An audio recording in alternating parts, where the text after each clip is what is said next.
मत कहीं डाकुल आज वर्षा पागरे जब किसी गरम गरम टे खाଇବା ହେଇଥାନ୍ତା ଭଲ ହୁଅନ୍ତା।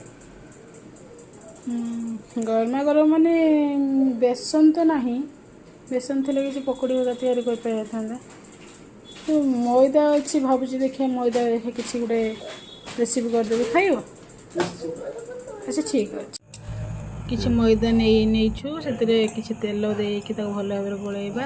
किसी पानी आ लुण देकी भल भाव फेंटेकी गोलैकी गोटे डो प्रस्तुत करवा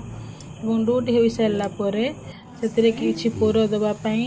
मुझे बंधाकोबी अदा रसुण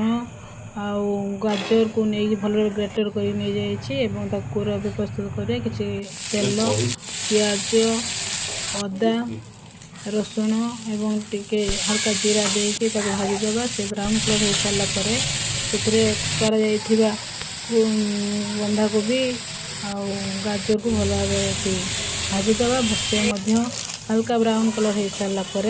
से मैगी मसला और हल्का स्वाद अनुसार कूर तैयारी करवा। बर्तमान आम डो रखि डो को नहीं आसिकी से आम कूर को देदेवा पूरी भली बालिकी से कूर दे कि भल भाव जमी चाहिए आपण मैंने डिजाइन करें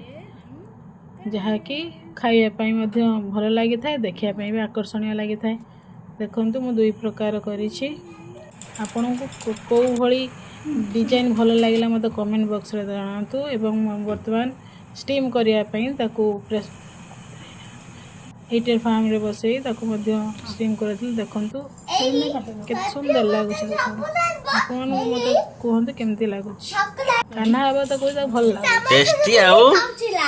यम्मी है जी।